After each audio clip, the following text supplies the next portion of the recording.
जय हिंद दोस्तों। नरेंद्र दामोदर दास मोदी, गुजराती, जन्म 17 सितंबर 1950, एक भारतीय राजनीतिज्ञ है जिन्होंने मई 2014 से 14वें प्रधानमंत्री, गुजरात के मुख्यमंत्री और वाराणसी संसद सदस्य, सांसद व भारतीय जनता पार्टी भाजपा और राष्ट्रीय स्वयंसेवक संघ RSS, एक दक्षिणपंथी हिंदू राष्ट्रवादी अर्धसैनिक स्वयंसेवी संगठन के सदस्य हैं। वह भारतीय राष्ट्रीय कांग्रेस के बाहर से सबसे लंबे समय तक सेवा करने वाले प्रधानमंत्री हैं।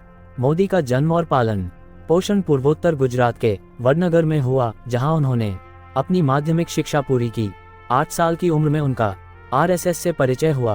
18 साल की उम्र में उनकी शादी जशोदाबेन मोदी से हुई, जिसे उन्होंने जल्द ही छोड़ दिया। केवल 4 दशक बाद सार्वजनिक रूप से उन्हें स्वीकार किया, जब कानूनी रूप से ऐसा करना आवश्यक था। मोदी 1971 में गुजरात में RSS के पूर्णकालिक कार्यकर्ता बन गए। RSS ने उन्हें 1985 में भाजपा को सौंपा और उन्होंने 2001 तक पार्टी पदानुक्रम के भीतर कई पदों पर काम किया और महासचिव के पद तक पहुंचे।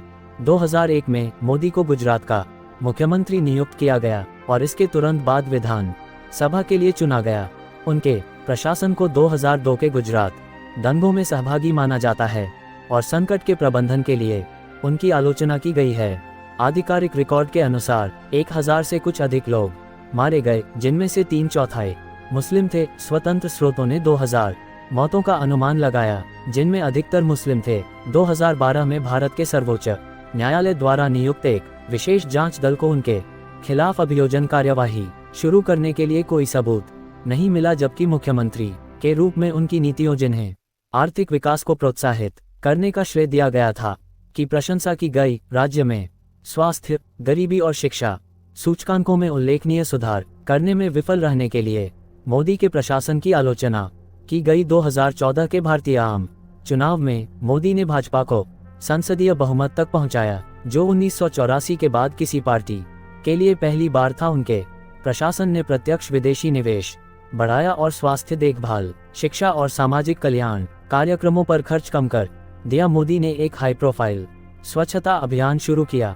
विवादास्पद रूप से 2016 में उच्च मूल्य वाले बैंक नोटों के विमुद्रीकरण की शुरुआत की और माल और सेवा कर पेश किया और पर्यावरण और श्रम कानूनों को कमजोर या समाप्त कर दिया। मोदी के प्रशासन ने पाकिस्तान में एक कथित आतंकवादी प्रशिक्षण शिविर के खिलाफ 2019 बालाकोट हवाई हमला शुरू किया। हवाई हमला विफल रहा और दोस्ताना गोलीबारी में 6 भारतीय कर्मियों की मौत का खुलासा बाद में हुआ, लेकिन कार्रवाई में राष्ट्रवादी अपील थी।